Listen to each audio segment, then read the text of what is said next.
thank you very much for all of you that you participate here in this event today, here at the Politbüro in Berlin, in the center of Berlin. After 2 days of, I felt, really intense workshops in a hybrid format with participants online and offline, it was quite a ride. It was quite an experience. We learned a lot, and I think we managed very well. We had a great workshop yesterday, and we had a very interesting conversation today. And I think this has been so far a good start for the Cocreation Foundation. Now, just to say one thing in advance, like we had been planning to found the Cocreation Foundation a year ago. That was our time slot. Like we wanted to found the Cocreation Foundation at the end of the year 2019. And if I had known how much work and administrative hassle and back and forth and waiting for this and that and another, like sheets to fill out and administration again and back and here and there and the banks and transferring the money, I probably would not have done it. But I'm really happy that we did it anyways. And that now, a year later, after all this Corona pandemic happening, many online meetings, Zoom meetings, we meet here in person, of course, keeping distance, wearing masks where possible, but that we just see real people again here and celebrate the inauguration of the Cocreation Foundation. Yay! We did it! We did it! And we did it, and we got the sort of full official recognition by the Administration Office of Berlin, so we are a registered foundation now. Well, no one really knows it was Willy Brandt or Abraham Lincoln. They both were said to have said this quote. They said the best way to predict the future is actually to create it. And I would say the best way to lose fear of the future is to co-create it. In order to co-create the future, we need to have an understanding of process. That's my deep conviction.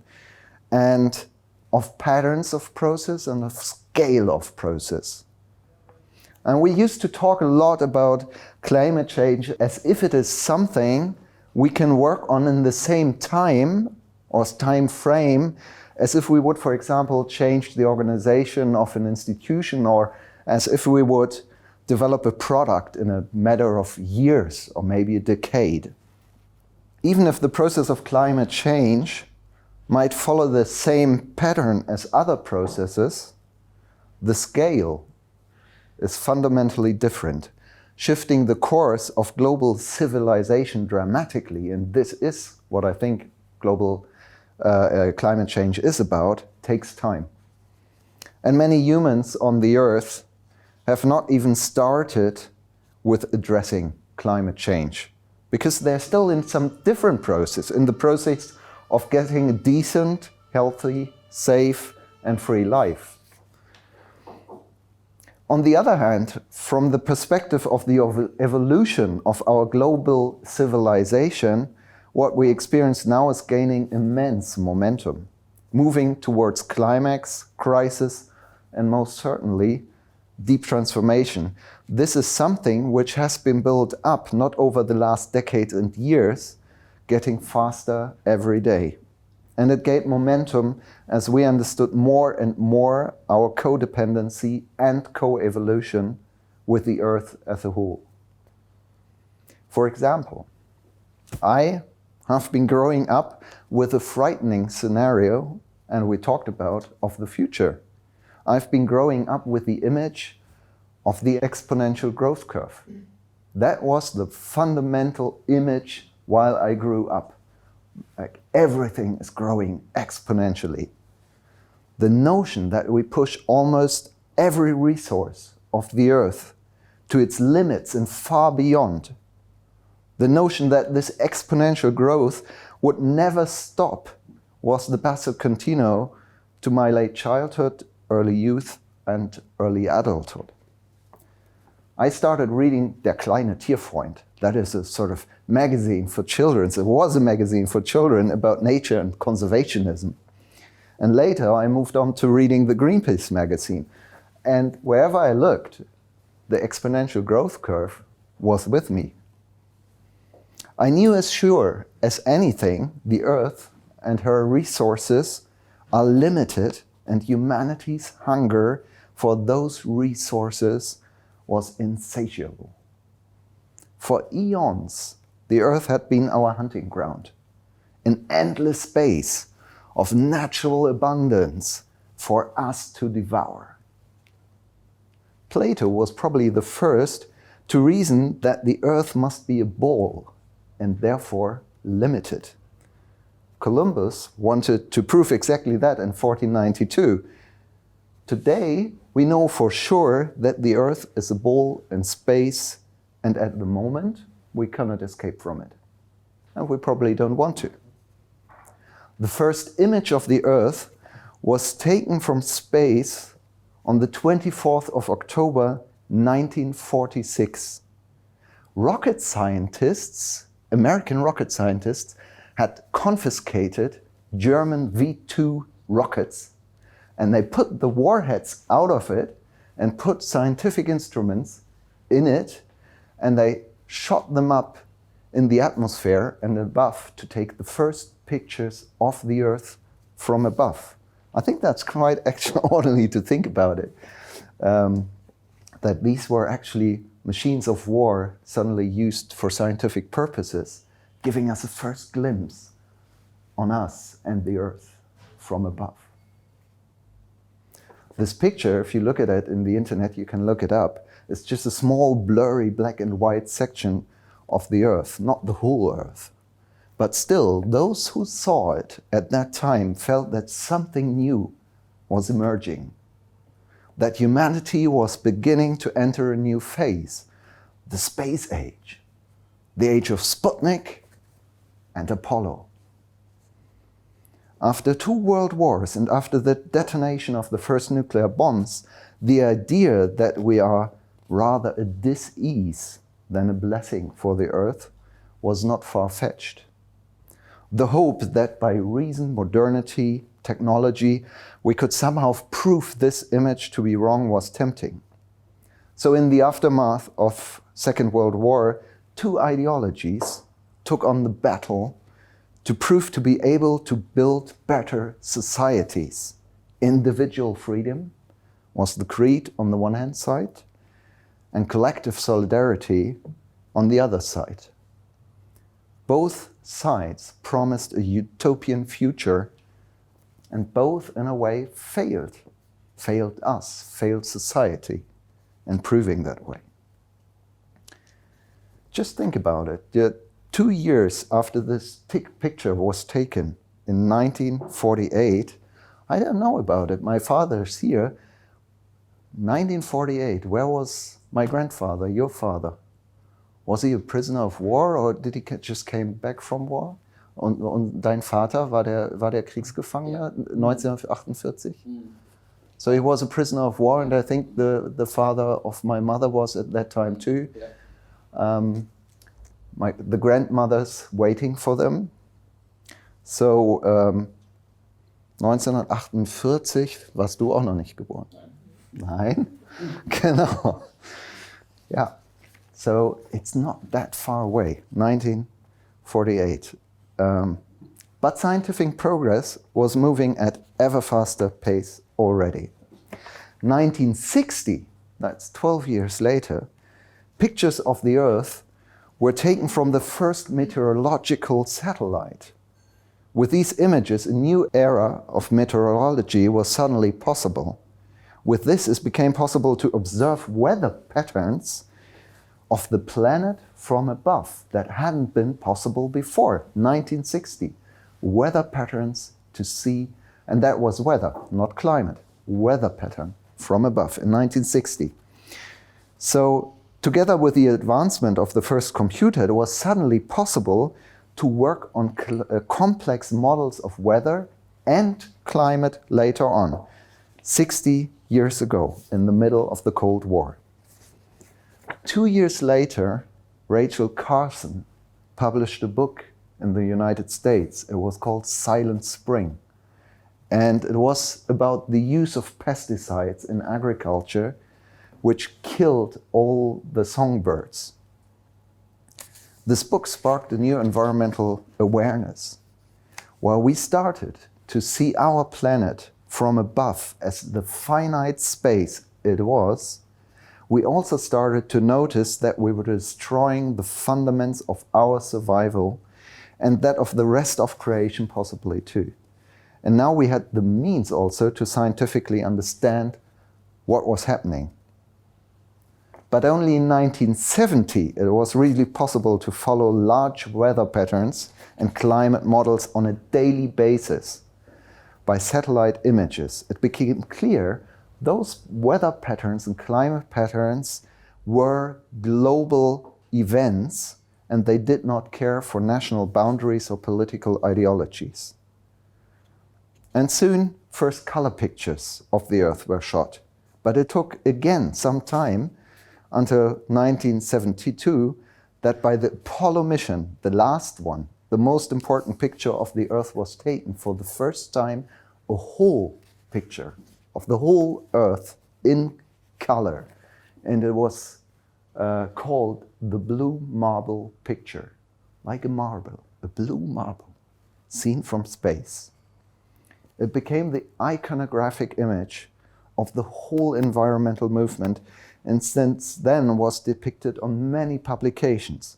And it was probably not by coincidence that the Club of Rome published in the same year its famous report, The Limits of Growth. So at the same moment that we first saw our planet as a whole in full color, this report was published.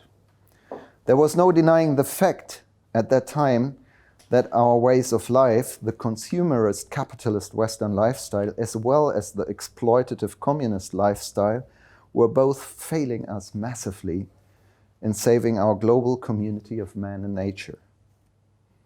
Many of you, I think, only Yanti not, have not been born, have maybe been born at that time. I had to wait another 4 years before I started to walk on the face of this planet.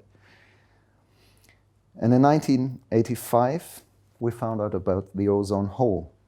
Again, a sign of both our negative impact on global ecosystems, but also of our ability to understand global processes, example given climate interactions. The international community at that time acted fast on this finding. Today, this threat is not entirely over. Actually, it gives cause for concern again. But still, there was an international reaction, and that was quite, at that time, at least, seen as a success story. So then came Chernobyl in 1986, and in 1987, the United Nations published the Brundtland Report, Our Common Future. From this time onward, this concept of sustainability was set on the political agenda and stayed there. It was there, never to leave again. And just think about the sequence of how we managed to see the Earth better and better from above and also from within. And try to feel into this process of what is happening with humanity and the global civilization who becomes aware of what is happening there with them and how their lifestyle affects what they see and start to understand in scientific terms. By the way, in 1990, maybe some of you have seen that as well, please Google it, because I find it quite impressive, even it's very blunt. In 1990, just before turning off the cameras to save energy, the Voyager 1, that is the first satellite to leave our solar system, takes a last picture of the Earth before shutting down the camera from 4 billion miles away. There's no other picture which is that far away taken on ourselves. and our space in the universe. The Earth is nothing on that picture than a tiny, small, pale dot in the vastness of space. A picture which actually makes me cry. So small, so lonely, so fragile.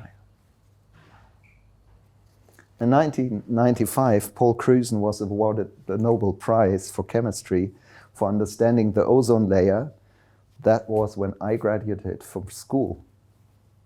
The same guy coined the term Anthropocene in the year 2000, a term that stood for the notion that humanity has become the strongest earth-changing force. Well, there's a dispute about that, and that will take ages to discuss it, but still. And now we're in 2020. And just imagine what has happened in this process and where we are now. I mean, we just take every second ultra high definition pictures of the Earth from above from 1,000 satellites. There's a lot of satellite rubbish up there. Every one of us has these computers in their pockets with processing powers times and times faster than the first big cupboard computers who calculated the first meteorological calculations in the 1960s. We know so much. We're in the middle of this pandemic. We see a rise in populism. We have polluted our soils, the oceans. Most of all, we now can feel and see the first effects of climate change, of our own doing. Forests burning in California, the Amazon, Siberia. Where's this all going? What is happening on a process level? Like, where is this leading us towards? Well, let's take some breath for a moment after this tour de force through history or process and our growing image and understanding of the Earth. There is a lot of evidence that we screw everything up. No doubt. There's also a lot of evidence that we're doing exceptionally well. The later voice is heard less, though, which doesn't mean that it's not also true. What I want us to reach at is a sense for the scale, the dynamic, and the speed of this process. We are all in together at this moment.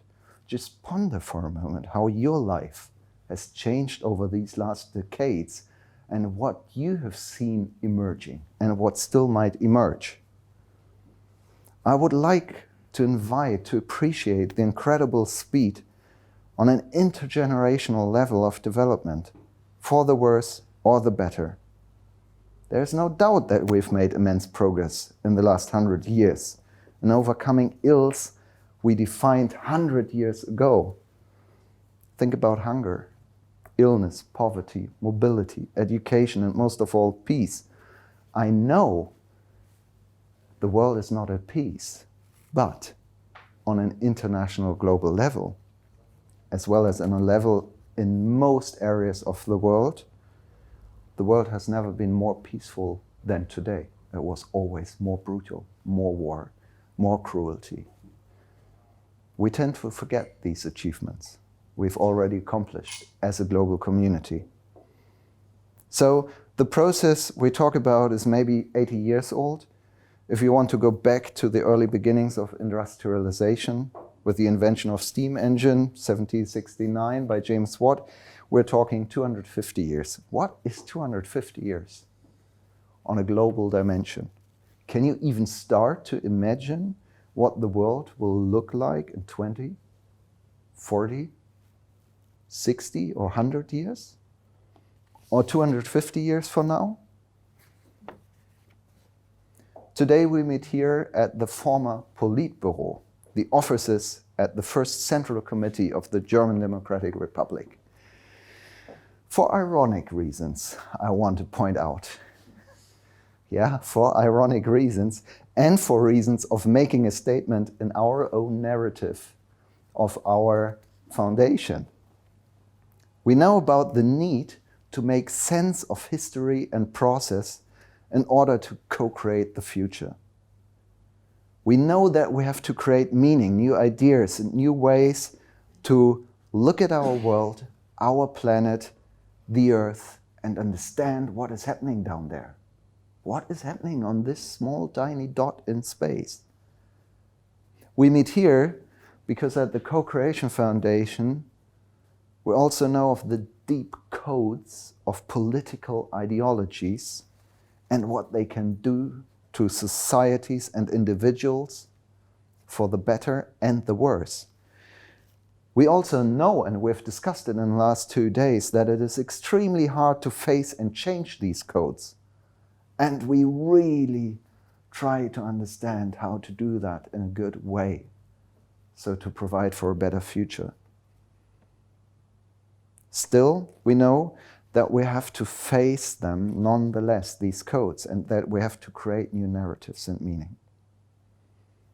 As I said, this was part of the communist state. It was many other things as well, this place here. And we discussed neoliberalism today, and maybe that's already losing its grip on having sort of the most dominant interpretation of the world as we speak. But what is to come? What can we make out of it? And what will be the role of the Co-Creation Foundation in this? Should we create the next big narrative, the new ideology, the new total worldview? Should we design utopia and then take every measure to force it upon this earth? Well, of course, we will not. We cannot, and we will not for obvious reasons. The time of big totalitarian ideologies and narratives is over. At least it should be, and we should be part of making sure that it is over. We've learned this lesson from our own collective history, especially in a city like Berlin. This is one of the reasons why we found it here, because of the history of the city, and its history was totalitarian ideologies. But also the time of cynicism and destructive critique is over. We know that we have to develop and progress in some way, which gives us hope and joy rather than despair and depression. Yet, if both ways, like despair and depression and critique on the one hand side, and utopian ideology are no option to us, what are we to do? How can we survive and engage on and with this planet? How can we provide ourselves with meaningful stories, positive directions, and empowering ideas that we all so desperately need in this time of change? Well, I think we have to learn processes of co-creation. That's why we're here.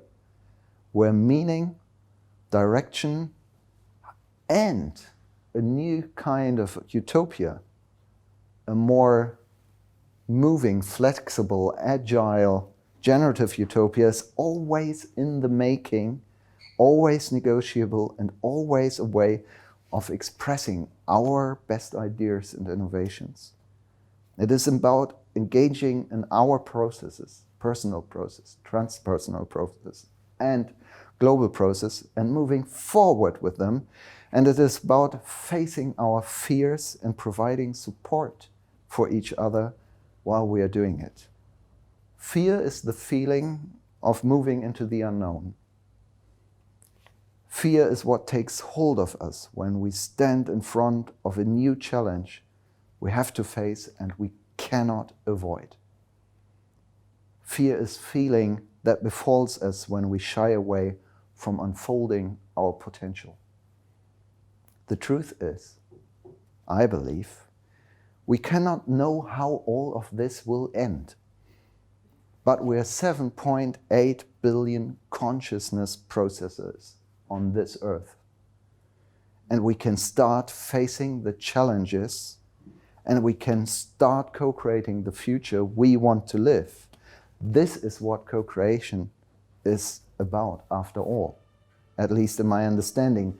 Making meaning without any solid ground, in constant process, and in the light of the diversity of all viewpoints, of all angles of reality, and all the personal and transpersonal experiences we have.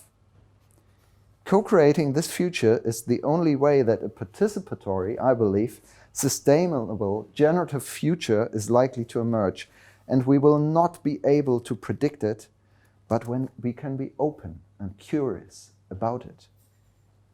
Co-creating the future is the best remedy against collective fear of deep transformation. It will unlock our courage. Here are 3 things we can start now. We can start to think about the governance system, the best possible future needs, and we can start to design, prototype, test, and implement them. We can start to face our own personal and transpersonal developmental issues and start growing into our potential to become the beings we were meant to be and unlock all those great features which are part of our design, which is love, passion, empathy, creativity.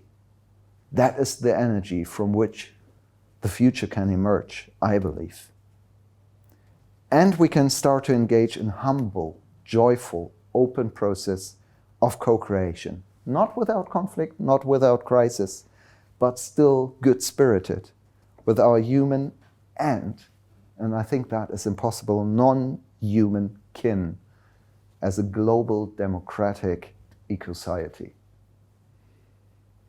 Today, when we look at the Earth from above, what do we see?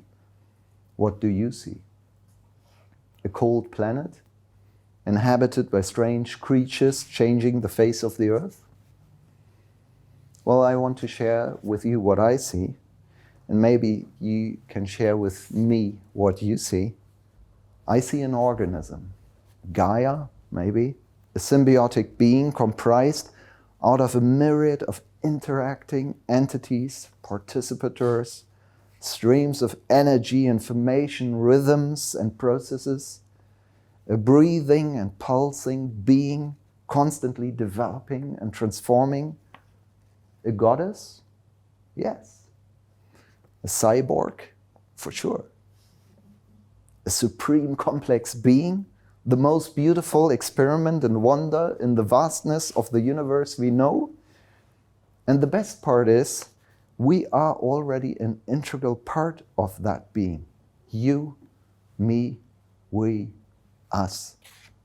I think this is breathtaking. To think that we all are Gaia. And an aspect called Jascha, Anna, Nikolaus, the Cocreation Foundation, we're all aspects of this being. Today I want to celebrate with you the inauguration of the Cocreation Foundation, and foundation that's goal is to foster and promote this positive attitude to co-creating a future in an open, emergent process we will not have to fear, but we can actually eagerly look forward to. So I'm really, really happy that you all are here with us today. Also to you, cheers. Cheers. And now we celebrate. Yeah.